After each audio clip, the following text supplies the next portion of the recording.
Is there a cap on simultaneously active Wi-Fi access points in a single area?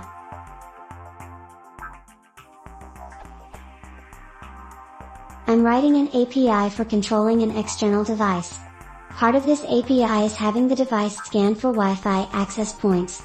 The API will be implemented across many types of devices, with varying memory capacity.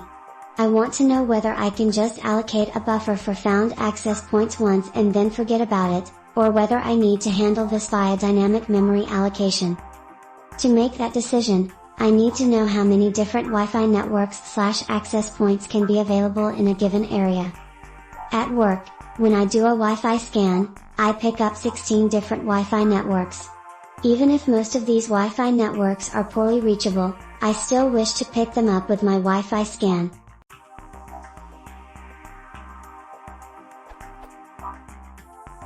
Is there a cap on simultaneously active Wi-Fi access points in a single area? More specifically, is there a cap on simultaneously active Wi-Fi networks in a single area? If so, what happens if you go over it?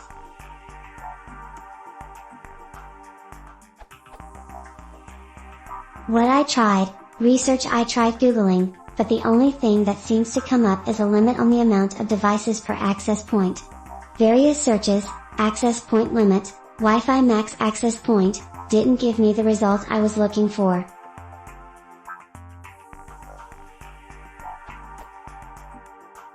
I then tried with different search terms, trying to find out how Wi-Fi scans work. I found out that they work via sending a packet that basically says hello, and then listening for how many hellos they get back. This seems to indicate to me that there is no cap. I could, in theory, buy many power strips, plug a lot of Wi-Fi access points in, perhaps all connected to one big router so they're connected to the internet, perhaps not, do a Wi-Fi scan and find many access points, provided they have different SSIDs. I don't plan on doing this. Even if I did, there'd be no way to know if I'm being limited by the protocol or by the scanner. Is this correct? Is there no cap on Wi-Fi access points? Would said theoretical scenario even work in practice?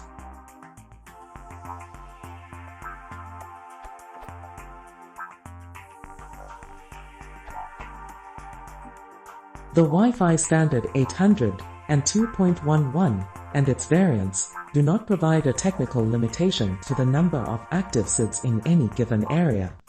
In fact, many newer routers and APs can, and do, broadcast multiple SIDs and manage multiple virtual networks. Thus you can have dozens, even hundreds, of SIDs operating and visible in a given area. Further, as newer technologies and bands become available, the bandwidth is better utilized, thus allowing the spectrum in a given area to be more crowded without significant interference. If you really must be able to hold information about all of them, rather than the X best signals available, then you will need to use dynamic allocation.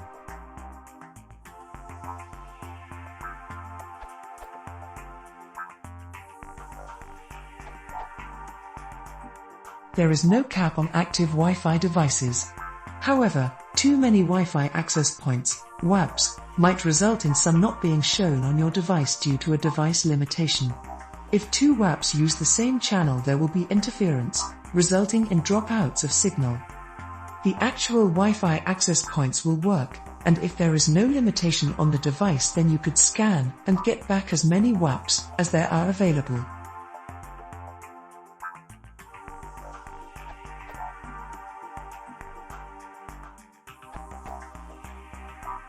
Background. Channels. In the Netherlands, as in most countries, channels 1 to 13 are available for Wi-Fi use in the standard 2,4 GHz band, as used in Wi-Fi B, G and AMP-N standards. This seems to be the XIT standard. Countries in the Americas, North, Central, South, all seem to use only channels from 1 to 11, which seems to be the FCC standard. I believe that channel 14 is also available in Japan, but only for B and AMP-G, not for N. Wi-Fi used the 5 MHz band, as does Wi-Fi N dual band, in parallel with the 2,4 GHz band. Wi-Fi A is pretty much obsolete. It offered 54 MB compared to only 11 MB for B, but has low power, short range, and was never popular. Then it obsoleted by G, which offered 54 MB in the 2,4 GHz band, and so too was easily shared / compatible with B. SSIDs.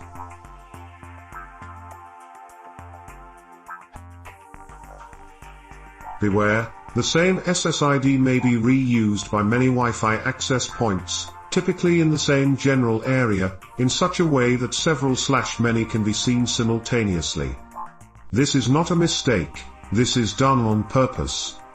Such multiple WAPs with the same SSID could potentially cause major nightmares if they all had different password / encryption, but they will not. Quite the opposite. Large organizations place multiple WAP all around their office space with the same SSID and identical password / encryption, so that mobile devices can swap from one WAP to another according to signal strength.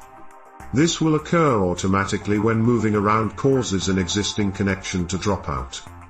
Then the device will try to reconnect, usually to the same SSID, and so pick up on the strongest available WAP with the same old SSID. It will not even notice that it's not the same one. Typically the PSID of the WAP, which will be its hardware or MAC address, is never specified.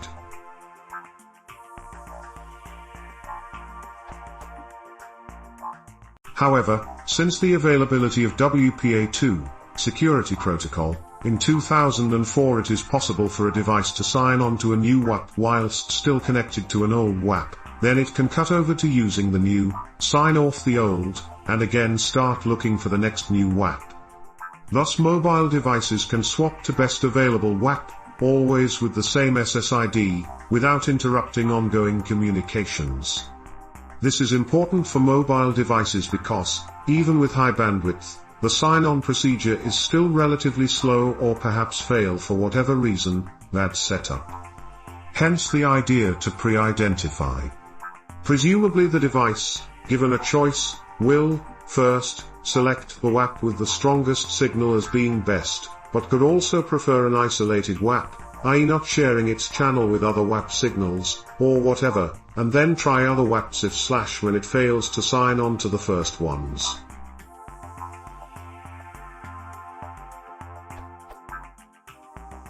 Overlap and collision.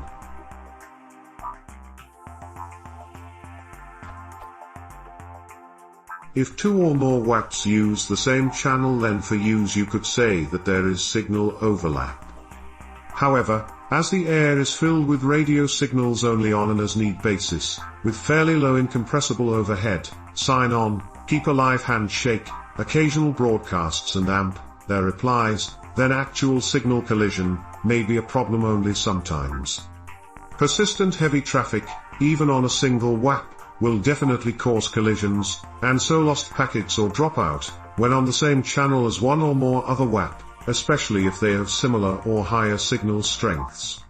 To be fair though, dropout is already a risk with an isolated WAP if traffic is too high, as there is already competition between multiple client devices. In theory, even an isolated WAP with a single client device could suffer collision and loss. So that's all a probability thing, with random and widely varying outcomes, mostly at risk of dropout in case of heavy traffic.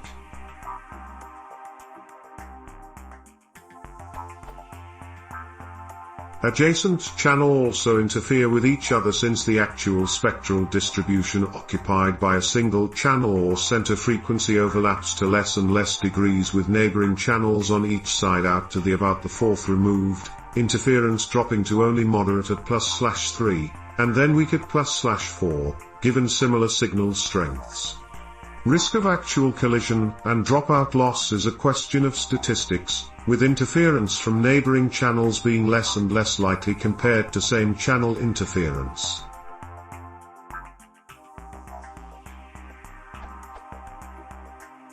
Bottom line.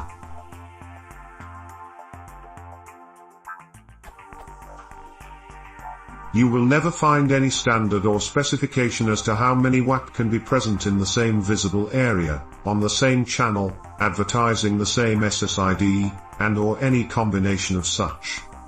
Don't look, you will only waste your time. In practice, if ever there is so much traffic/interference that Wi-Fi usable becomes unreliable, only then people will look a curative solution. Typically by adding even more WAP with the same SSID. And so too will interference increase. Except where the client device is smart enough to always connect to strongest available WAP for its target SSID, then you can laugh all the way to the bank, as traffic will be effectively shared around and interference will not cause actual dropout as long as the good signal is significantly stronger than all the others.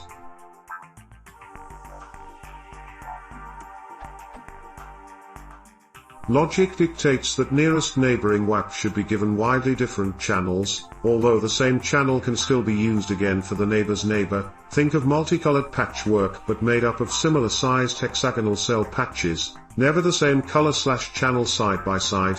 That's where the cell in cell phone comes from.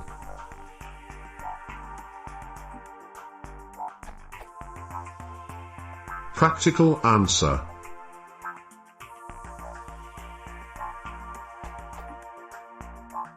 I would say, just out of the blue, that you should only bother with the 10 strongest signals on the same Wi-Fi channel. That makes a maximum useful panel of 130 list-able access points. When scanning, you should keep a list of WAP seen for each channel, including some signal strength information and of course the PSID, so that you keep just the top 10 signals, and not make duplicates with the same PSID. Of course you may think 10 is too many on the same channel, perhaps 3 or 5 is enough, or whatever, it's your call.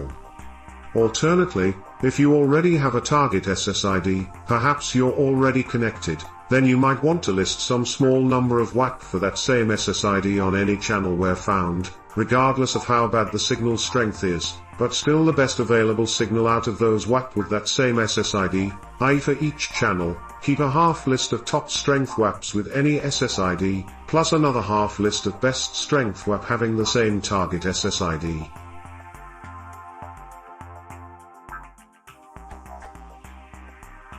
Then you can an informed choice of the best available WAP for you same target SSID, knowing if there are other WAP on the same/adjacent channel, and their relative strength. You will probably need to set some absolute strength threshold as being minimum for a reasonable chance of success, and then look for some compromise between best isolated and strongest signal WAP. And you'll be a happy camper, also at work.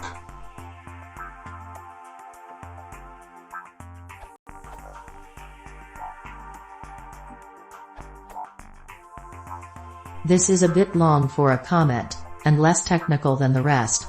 But, here's a mathy way to think about the problem. This generalizes easily.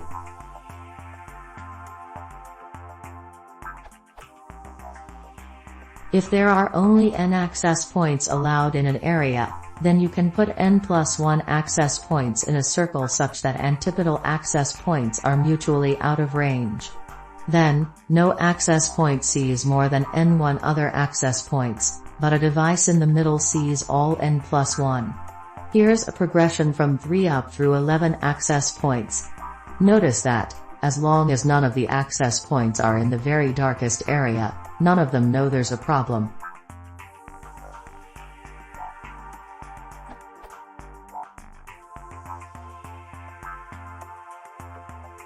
These images came from a quick program I just wrote. Simple version, this URL. Automatic image output version, this URL.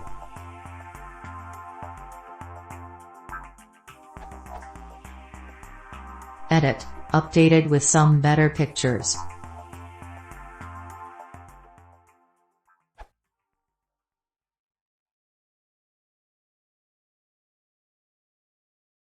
If you want to support the show, please consider subscribing.